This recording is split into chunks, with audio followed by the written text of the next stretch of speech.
예, 10시 11분 지나고 있는데요. 다행히 코스피 상승세로 좀 전환했네요. 오늘 중국의 또 물가지표 발표가 예정돼 있죠. 한 10시 반쯤 넘으면 나올 겁니다. 코스피닥은 조금 눌려있는 흐름들이고요. 시황의 해설자들, 오늘은 키움증권 오현진 연구위원과 함께 시장 상황과 함께 특별히 또 중소형주 뉴스타 종목 발굴하겠습니다. 오셨습니다. 어서 오십시오. 네, 안녕하십니까. 오늘 전략부터 잠깐 살펴보고요. 전략 보고 종목 보겠습니다. 네, 1분기 실적 시즌입니다. 우리가 지금 스몰캡을 주목해 봐야 할 이유 이렇게 타이틀을 달았는데요. 스몰캡 하는데 스몰캡이 중소형주를 얘기하는 거죠? 네, 맞습니다. 이게 다들 그냥 얘기는 많이 하는데 혹시 뭐 중소형주 스몰캡에 좀 분류할 때 기준이 있나요? 사실 뭐 어떻게 보면은 여러 뭐 자산 가치나 뭐 매출액이나 여러 가지 네. 기준이 있을 수 있겠지만 저희가 통상적으로 이제 뭐 스몰캡, 그러니까 뭐 중소형주라고 할 수 있는 네. 거는 아무래도 시가총액 이쪽으로. 기준으로 좀 네. 보는 게 맞을 거고, 이게 사실 기준이란 게 예를 들어 미국 시장 같은 경우에는 1조 시가총액 1조 미만을 뭐 슈퍼 스몰캡 아니면 뭐 나노캡 뭐 이런 용어를 할 정도로 그 이렇게 나눠지는 단위가 상당히 크고요.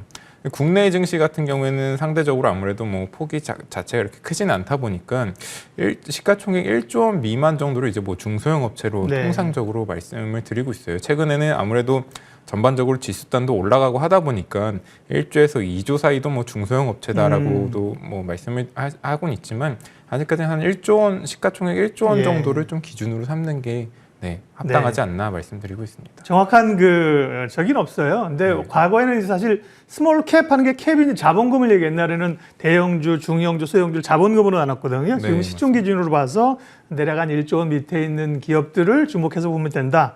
기준을 좀 잡으시고요. 자, 시장 얘기부터 하겠습니다. 4월 들어서 시장은 이번 주도 그렇고 약간 계속 횡보 장세 좀인데요. 그렇게 흘러갈까요? 코스닥은 조금 종목별로 시장이 좀 코스피와 달리 좀 차별화가 될 수 있을까요?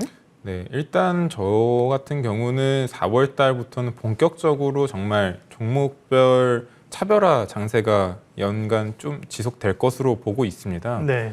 그 기준에는 이제 여러 가지가 있겠지만 사실 다들 아시다시피 연초부터 계속 저희 발목을 잡아 그 이슈가 되고 있었던 지정학적 리스크, 긴축 관련 이슈, 그리고 뭐 금리 인상 그 이제 진입에 따른 어떻게 보면 위험 자산에 대한 기피 뭐 이런 부분을 들 수가 있겠는데, 아무래도 연초까지는 이런 부분이 좀 우려가 계속 되면서 성장에 대한 뭐 다른 분들도 많이 말씀드렸겠지만 성장에 대한 밸류를 전처럼 주기가 힘들어지는 기조는 되고 있습니다.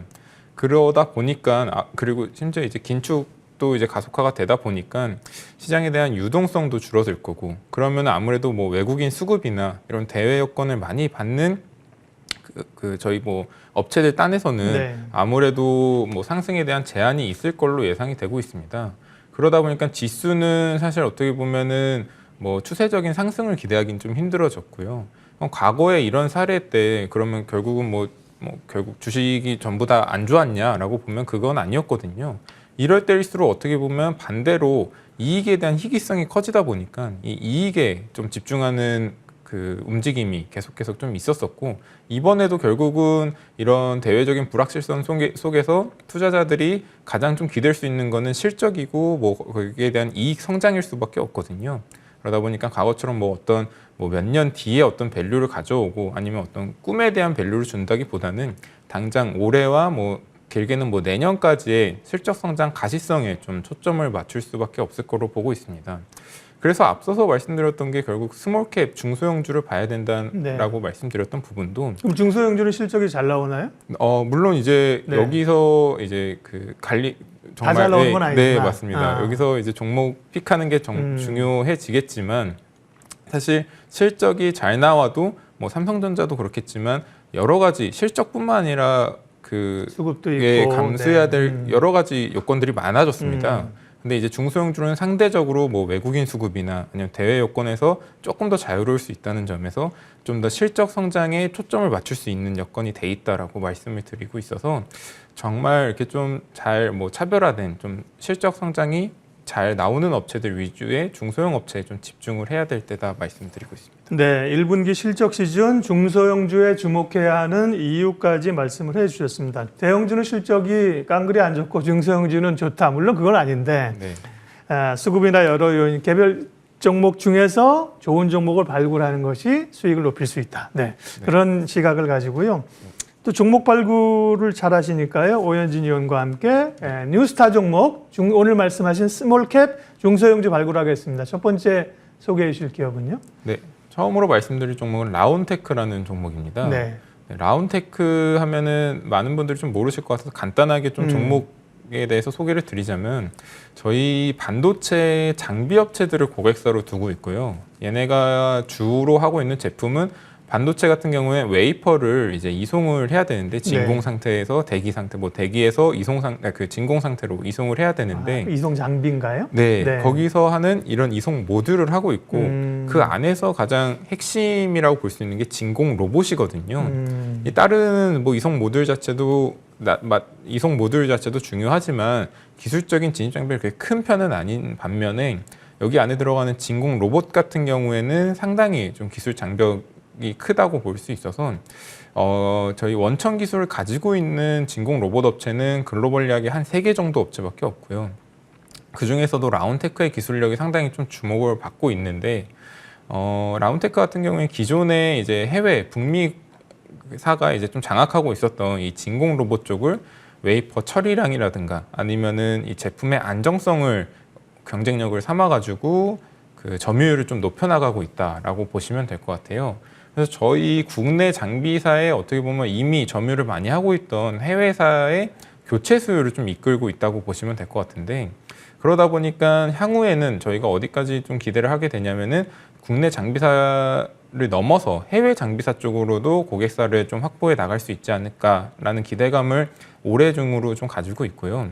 아무래도 해외 고객사 장비를 뚫게 되면 실적도 업이 되지만 밸류 자체도 훨씬 더 좀 높게 줄 수 있는 부분이 있어서 네, 그런 부분이 올해 좀 기대되고 있다라고 말씀을 드리고 있습니다. 그리고 최근에 이제 좀 공시에서 좀 중요한 게 나왔는데 사실 뭐 기관 투자자 대상으로 저 뭐 세미나도 많이 하고 하지만 라온테크를 말씀드릴 때 작은 시총도 작은 시총이었지만 어떻게 보면은 뭐 시총이야 뭐 주가가 오르면 올라가게 돼 있는 거고 그 거래량이 너무 적다 보니까 이게 어떻게 보면 기관 투자자들의 어떤 진입 장벽 역할을 하고 있었거든요.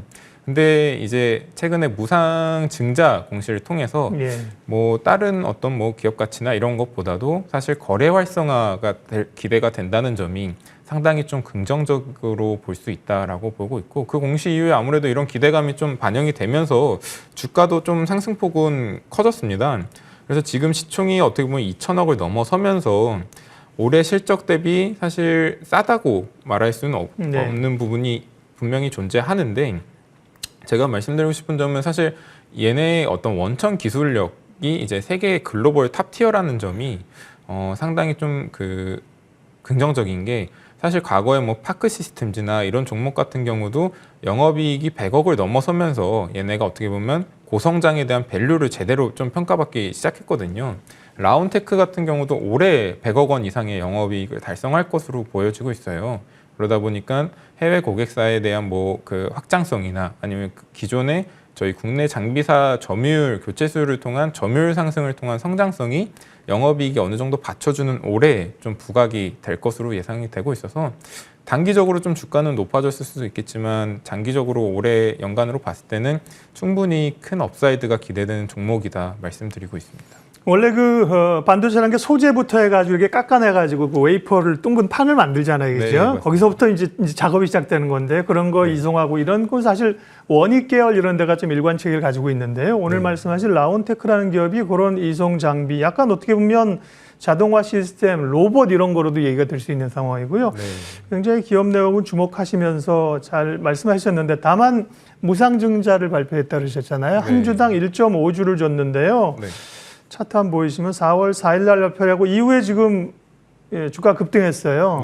그러면 어쨌든 기업도 좋고 내용도 좋지만 무상증자라는 게 물량이 나오기 때문에 그런 거를 수급을 좀 반영하면서 그 이벤트가 좀 지나간 다음에 사는 게 좋지 않을까요? 네, 뭐 물론 사실 무상증자가 중단기적으로 그 주가에 뭐 절대적으로 어떤 영향을 끼친다라고 딱 말씀드리긴 힘들겠지만 기본적으로 물량이 나오니까. 네, 맞습니다. 그런 부분 통해서 이제 이제 4월 20일이 신주 배정이다 보니까 그 전 뭐 19일이나 이런 권리락 관련해서 물량을 좀 조심해야 될 필요는 있겠지만 과거 사례를 봤을 때 오히려 그럴 때가 무상증자 이후의 주가 흐름을 봤을 때는 또 기회가 될 수 있다고 네. 보고 있어서 그런 점을 좀 기회로 삼을 수 있지 않을까라고 보고 있습니다. 무증 이후에는 사실 또 재평가라면서 올라오죠. 근데 네. 5월 11일 상장 예정이니까요. 근데 요즘 무상증자하는 기업 굉장히 많거든요. 네, 맞습니다. 에코프로 비행 같은 경우 뭐 300% 무상증자하고 이랬잖아요. 맞습니다. 보통 이제 유증하면서 무증을 많이 하는데 이 회사는 그럼 무증만. 네, 라운테크는 예. 무증만 진행을 하고요. 예. 전반적으로 이 점 자체가 주주들이 뭐 상장 코넥시스 네. 이전 상장 작년에 했는데 그때부터 계속 요구됐던 워낙에 유통 물량이 없었다 보니까 그런 부분을 반영했다는 네. 거고 어떻게 보면 과거 좀 소극적인 주주 대응에서 향후 어떻게 보면 좀 주주 친화적 행보로 바뀌었다는 점이 좀 긍정적으로 보이는 부분입니다. 무증만 했다는 입장에서 조금 다르긴 하네요. 보통은 이제 유상증자를 하면서 무상증자를 합니다. 우리가 돈이 필요하니 주주들에게 돈 좀 내세요. 다만 무상증자 선물도 있으니까 받아가세요. 이렇게 얘기하는 건데요. 네. 무증을 했고요. 라운테크 주목해서 보겠습니다. 다만 신주 상장이 있으니까 그 스토리를 이제 이런 스토리를 많이 투자자들이 접하니까 어떤 흐름으로 간다는 걸 좀 고민을 하셔야 되고요. 네. 우리 개인 투자자들이 할 수 있는 최대의 무기는 나눠 사는 거다. 네. 나눠 사시면 됩니다. 관심 있는 분. 두 번째 뉴스타 종목은 어떤 겁니까? 네, 두 번째로 말씀드릴 종목은 GST라는 종목입니다. 오늘 주로 소부장 쪽, 이것도 소부장. 네, 쪽이죠? 맞습니다. 네. 역시나 또 소부장 업체인데 왜 지금 시점에서 이제 GST를 말씀을 드리냐면은 두 가지 측면에서 보시면 될 것 같아요.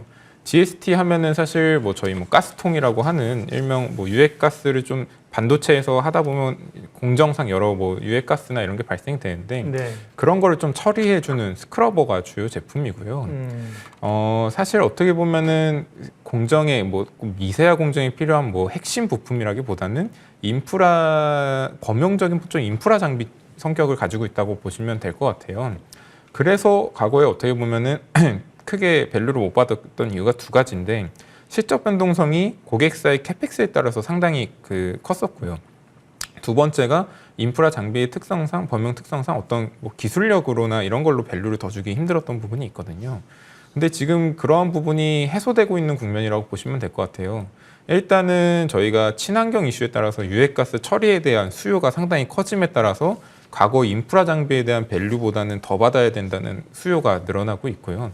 두 번째가 최근에 중국 쪽도 워낙 공격적으로 증설을 하고 있고 반도체에 대한 투자가 글로벌리하게 늘어나면서 국내 회사인 GST 쪽도 해외 쪽의 매출이 상당히 높아졌어요. 그래서 2021년 같은 경우에도 삼성이나 하이닉스 같은 국내 고객사 캐펙스와 상관없이 상당히 안정적인 실적 성장을 보여줬는데 이러한 추세는 올해 더 강해질 것으로 보여지고 있습니다. 그러다 보니까 기존의 어떤 실적 변동성은 없어지면서 수요는 더 커지다 보니까 지금 근데 여전히 또 그 주가 측면에서는 밸류를 싸게 저평가받고 있거든요. 이런 저평가의 여러 가지 국면들이 해소됐다는 점에 있어서 GST를 추천을 드리고 있습니다. 네. 결국은 뭐 개별 종목 장세가 펼쳐지고요. 실적 시즌도 그런 중소형주를 잘 발굴해야 된다. 그런 점에서 오늘은 소부장 쪽에서의 두 기업을 소개해 주셨습니다. 라운테크하고 GST 주목해 보겠습니다. 키움증권 오현진 연구위원과 함께 시황의 해설자들 그리고 뉴스타 종목까지 발굴했습니다. 고맙습니다. 네, 감사합니다.